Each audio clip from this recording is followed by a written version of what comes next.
तो मैंने आपको जो है स्ट्रेस के बारे में बता दिया और स्ट्रेस और प्रेशर में अंतर क्या होता है वो बता दिया। अब हम पढ़ते हैं कि ये जो स्ट्रेस है वो कितने प्रकार का होता है और स्ट्रेन जो होता है वो क्या चीज होती है। ठीक है, तो जैसे मान लो कि ये हम एक बॉडी ले रहे हैं। ठीक है, ये कोई बॉडी है या वस्तु है, कुछ भी आप लोग देख सकते हो, और ये यहाँ पे है।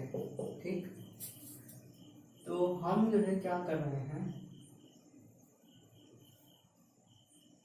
इस पे जो है टेंसाइल फोर्स लगा रहे हैं। ठीक, इधर F और इधर F। तो क्या होगा जब आप टेंसाइल फोर्स लगाते हो, तो कोई भी चीज पे टेंसाइल फोर्स लगाओगे तो क्या होगा कि उसका जो लंबाई होगा वो चेंज होगा। ठीक है ना, तो ये जो है कुछ ऐसे चेंज हो जाएगी, ऐसे। ठीक है, ये बिफोर, ये लोड लगाने से पहले की ये वाली स्थिति है और ये आफ्टर में है, आफ्टर लोडिंग। समझ रहे हैं? तो ये इस स्थिति में आ गए। ठीक है ना, और हम स्ट्रेस को क्या लिखते हैं, जो स्ट्रेस होता है, स्ट्रेस को हम लोग लिखते हैं resistance force F upon area.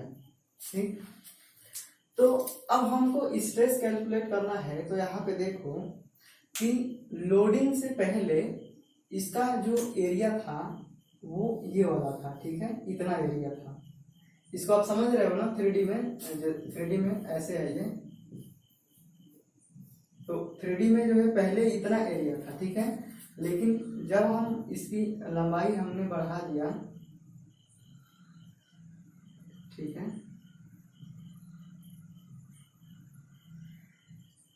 तो इसका एरिया क्या हो गया, इतना हो गया, ये वाला। समझ में आ रहा है ना? तो लोडिंग से पहले इसका एरिया जो था वो क्या था, ज्यादा था। मान लो लोडिंग से पहले जो इसका एरिया था वो A था, और लोडिंग के बाद जो एरिया इसका बचा, जो एरिया है वो क्या है, A डैश है। ठीक है ना, तो अब यहाँ पे जो है दो चीज जो है हमको देखने को मिल रही है। अब देखो हम बाहरी फोर्स जो है F लगा रहे हैं,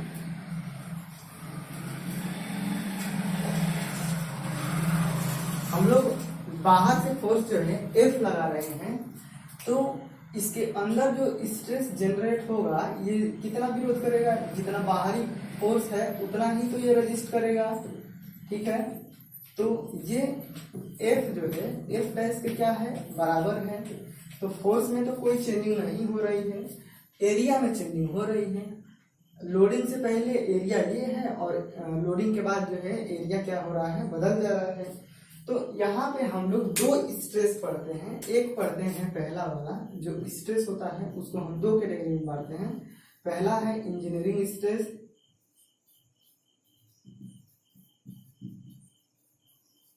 और इसी को नॉर्मल भी कहते हैं।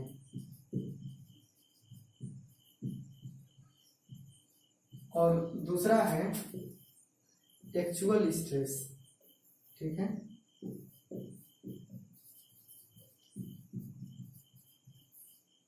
और इसका एक और नाम है वो मैं आपको बता दूंगा। तो ये चीज जो है तो इंजीनियरिंग स्ट्रेस कब होगा, इंजीनियरिंग स्ट्रेस कब होगा, ये वाली, जब जो है हम फोर्स तो दोनों में सेम ही रहेगा। ठीक है, रेजिस्टेंस फोर्स कहें या अप्लाइड फोर्स कहें, दोनों बराबर है।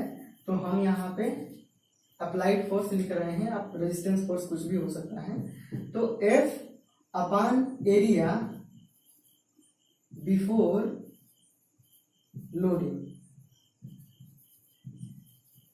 ठीक है, तो ये हमारा क्या होता है, इंजीनियरिंग स्ट्रेस। अगर इसको और अच्छे से लिखें तो F अपॉन A, ये जो एरिया है ये लोडिंग के पहले वाला एरिया है। ठीक है ना, और हम जब एक्चुअल स्ट्रेस की बात करते हैं इसकी, तो ये क्या होता है, एक्चुअल स्ट्रेस क्या होता है, load upon area after loading. ठीक, और इसको और कैसे लिख सकते हैं, F अपॉन ए डैश। तो ये दो प्रकार की जो है स्ट्रेस हमारी हो जाती है, इसको हम इंजीनियरिंग स्ट्रेस कहते हैं और एक्चुअल स्ट्रेस, या इसी को हम कहते हैं ट्रू स्ट्रेस। True stress. ठीक, तो ये चीज जो है आपको समझ में आ जाए। अब हम बात करते हैं स्ट्रेन के बारे में कि जो स्ट्रेन होता है वो क्या होता है और वो कैसे उसको हम डिनोट करते हैं। ठीक है, तो यहीं पे हम समझा देते हैं आपको, ठीक है ना। तो ये इंजीनियरिंग स्ट्रेस है, तो इसको हम इस से डिनोट करेंगे, सिग्मा ई से, और एक्चुअल स्ट्रेस है तो हम इसको सिग्मा ए से कहेंगे। ठीक है, कि ये क्या है, एक्चुअल है। अब देखो, ये जो हमने बॉडी लिया है, इसकी जो शुरुआती जो लंबाई है वो क्या है, एल है। ठीक, अब देखो मैं यहाँ पे आपको दिक्कत होगी, तो मैं क्या कर रहा हूँ कि इधर वाले को आप भूल जाओ। ठीक है, इस साइड वाले को आप जो है भूल जाओ और बस समझो कि इधर ही इसकी लंबाई में इधर ही वृद्धि हुई है, क्योंकि समझने में आसानी होगी। ठीक है ना, नहीं तो मैं ये भी अभी क्लियर कर दूंगा। तो मान लो कि ये जो शुरुआती लंबाई है इसकी वो इतनी है, लेकिन लोड लगाने के बाद जो है इसकी लंबाई क्या है कि इतनी वृद्धि हो गई, और वो कितना है, डेल्टा एल हम लोग मान रहे हैं। ये एक सिंबल होता है, केवल हमको तो रिप्रेजेंट करना है कि इसकी लंबाई कितनी वृद्धि हो गई। और तो डेल्टा भी कई प्रकार के होते हैं, तो ये परमानेंट होता है। ठीक है, तो इसकी लंबाई में जो है डेल्टा एल की क्या हो गई, वृद्धि हो गई। तो जब हम स्ट्रेन की बात करते हैं, हम लोग कहते हैं स्ट्रेन, यहाँ पे लिखता हूँ STRAIN। देखो, स्ट्रेस हो गया, स्ट्रेस को हिंदी में प्रतिबल कहते हैं, और स्ट्रेन को विकृति कहते हैं, आप लोगों ने पढ़ा होगा। ठीक है, विकृति। तो जो स्ट्रेन होता है वो होता है कि जब हमने किसी बॉडी पे लोड लगाया तो उसकी लेंथ में कितना चेंजिंग हुआ। तो पहले तो लंबाई एल थी, लेकिन लोड लगाने के बाद उसकी लंबाई में डेल्टा एल जो है चेंजिंग हो गया। तो स्ट्रेन क्या होता है, स्ट्रेन क्या होता है, चेंज इन लेंथ।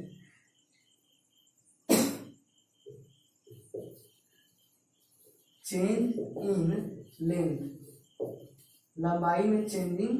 ठीक है, इसको हिंदी में लिख सकते हैं कि लंबाई में परिवर्तन बटा में प्रारंभिक लंबाई।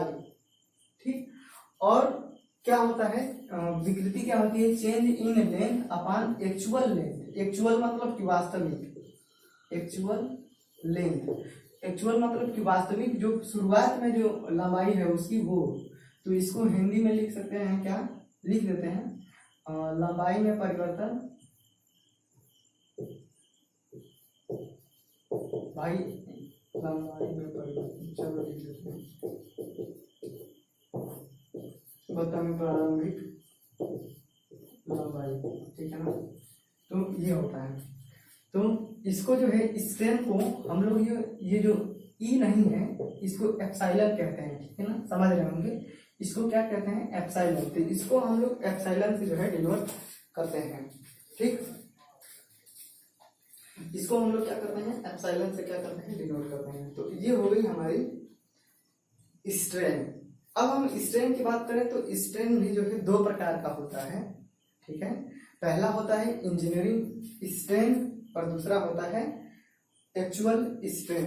तो इंजीनियरिंग स्ट्रेन कब होगा, यहाँ पे लिखते हैं, यहीं पे इंजीनियरिंग स्ट्रेन कब होगा, एप्सिलॉन ई की इंजीनियरिंग स्ट्रेन ये होगा कि डेल्टा एल इसकी लंबाई में चेंजिंग अपान इसकी जो एक्चुअल लेंथ है वो वाली एल। ठीक है, change in length upon actual length. ठीक है, तो ये क्या हो गया, इंजीनियरिंग स्ट्रेन हो गया। ठीक, अब हम एक्चुअल स्ट्रेन की बात करें, वास्तविक अभी कितना है एक्चुअल स्ट्रेन, तो ये होगा कि change in length delta L upon actual length. तो वास्तव में अभी इसकी लंबाई कितनी है, तो वो लंबाई कितनी है वास्तव में L plus minus delta L. ठीक है, अभी देखो इसको बताते हैं। इंजीनियरिंग स्ट्रेन का मतलब है कि लंबाई में चेंजिंग, तो लंबाई में चेंजिंग डेल्टा एल हुआ है, इतनी लंबाई इसकी बढ़ गई है, अपन में इसका जो प्रारंभिक लेंथ है वो वाला, तो ये क्या है इसका शुरुआती लंबाई है लोड से पहले का, तो इसे हम कहते हैं इंजीनियरिंग स्ट्रेन।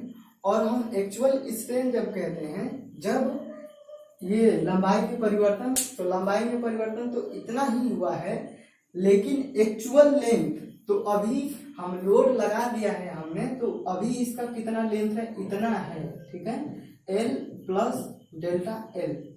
तो यहाँ पे हमने जो है टेंसाइल फोर्स लगाया है, तो इसकी लंबाई में डेल्टा एल जो है क्या हो गई है वृद्धि हो गई है, तो ये एक्चुअल लेंथ है। इस टाइम जब हमने टेंसाइल फोर्स लगाया तब, अगर हमने कंप्रेसिव फोर्स लगाया होता तो इसकी लंबाई इतना घट गई होती।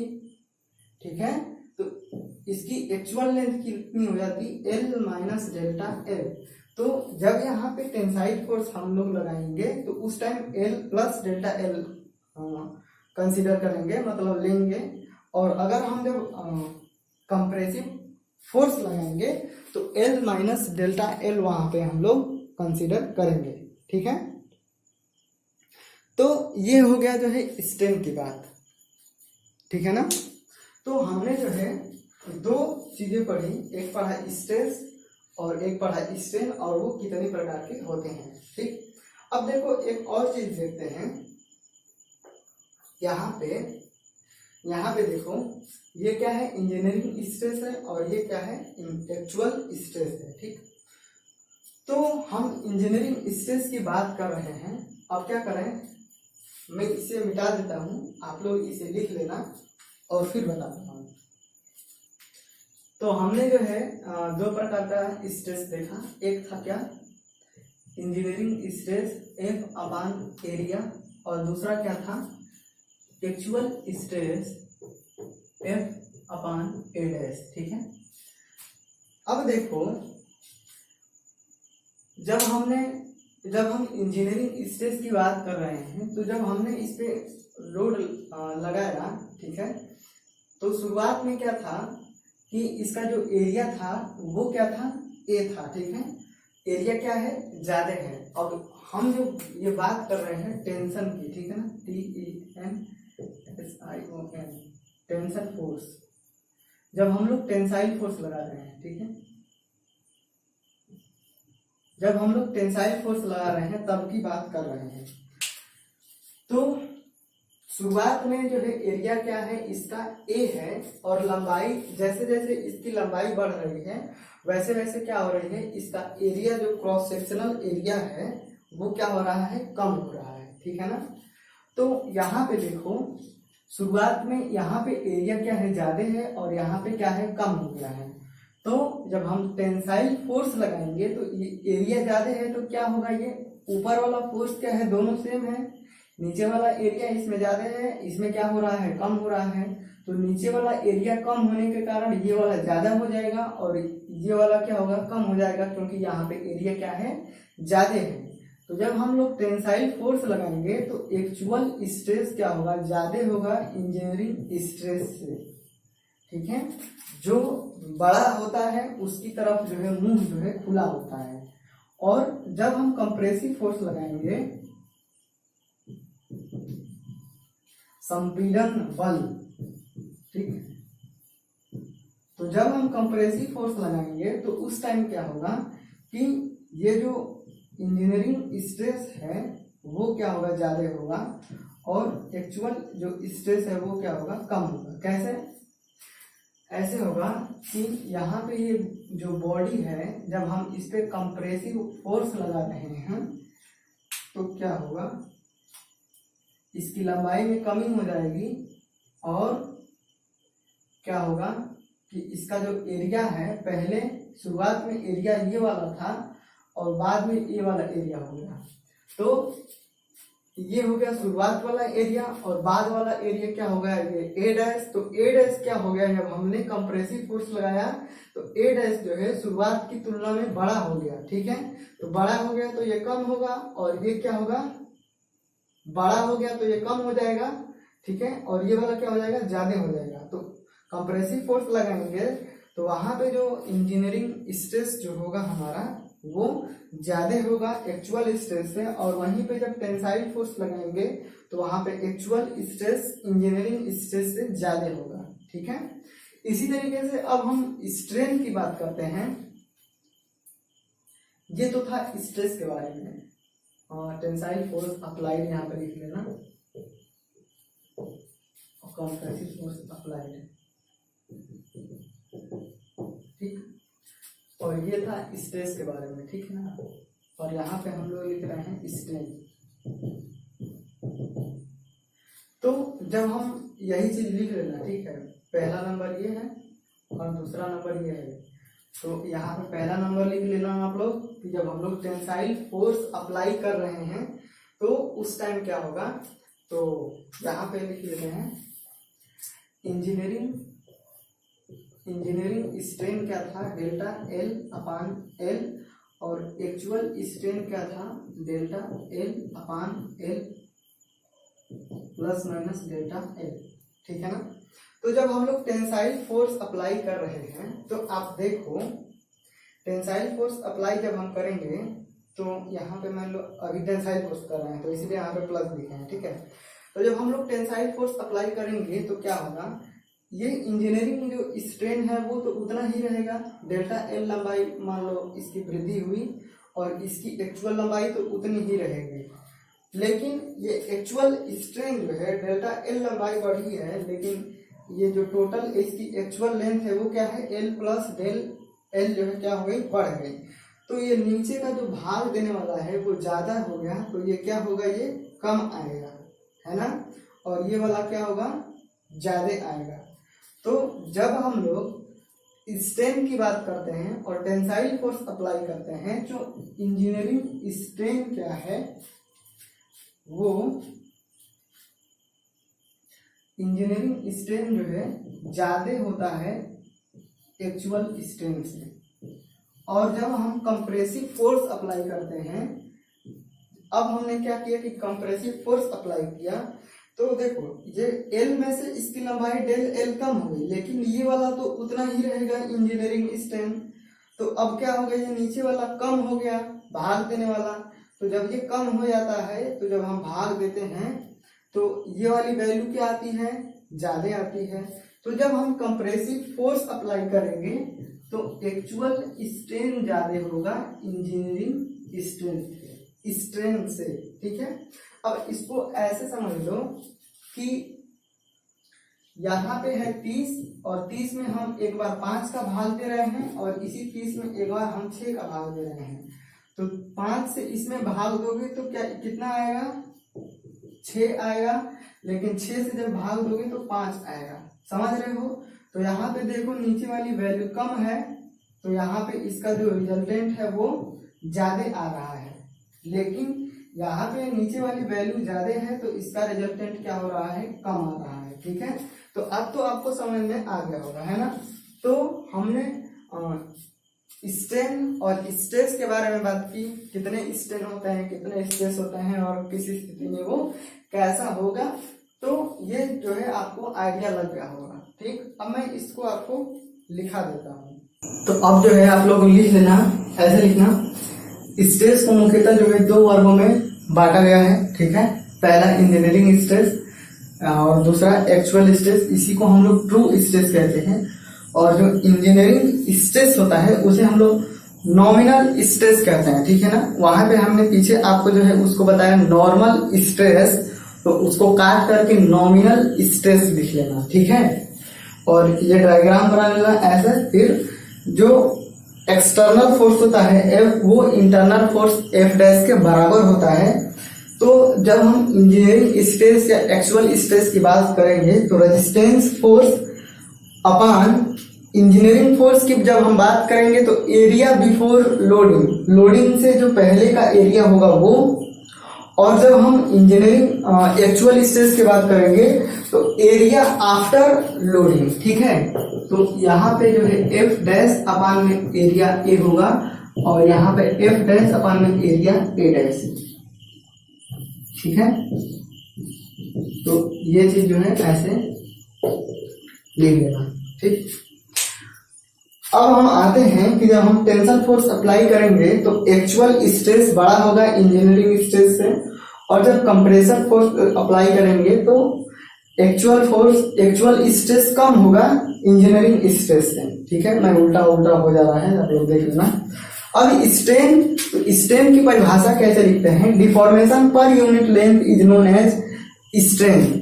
तो डिफॉर्मेशन का मतलब वही है कि जैसे ये मार्कर है, 1 मीटर का ये मार्कर है मान के चलो, तो जब हम इस पे कोई भी फोर्स लगा रहे हैं, चाहे कंप्रेसिव फोर्स लगा रहे हैं या टेंसाइल फोर्स लगा रहे हैं, तो इसमें चेंजिंग कितना हुआ 1 मीटर में, मान लो कि ये 10 सेंटीमीटर क्या हो गया, बढ़ गया, तो इस 1 मीटर की तुलना में जब हमने फोर्स लगाया तो वो 10 सेंटीमीटर बढ़ गया, तो उसी को हम लोग कहते हैं स्ट्रेन। ठीक है, एकांक लंबाई, अगर यूनिट लेंथ जब भी आपको बात करेगा तो यूनिट का मतलब समझना 1। अब 1 के आगे जो है आप यूनिट आपका जो मन करे वो लगा सकते हो, वो जो है डिपेंड करेगा कि वो कैसी स्थिति है। अब इसको डिफॉर्मेशन स्ट्रेन को जो है परिभाषित करने के लिए आपने लगा दिया कि 1 किलोमीटर लेंथ, तो वो निर्भर करता है कि हम कहाँ पे स्टडी कर रहे हैं। अगर ज़्यादा बड़े लेवल पे होगा तो वहाँ पे यूनिट बड़ा रखेंगे, अगर बहुत छोटे लेवल पे होगा तो वहाँ पे यूनिट जो है छोटा रखेंगे, जब यूनिट की बात आती है तब। ठीक है, यूनिट मतलब होता है 1। तो एकांक लंबाई के पदार्थ में होने वाली वृद्धि या कमी को जो है विकृति कहते हैं, इसको एप्सिलॉन से डिनोट करते हैं।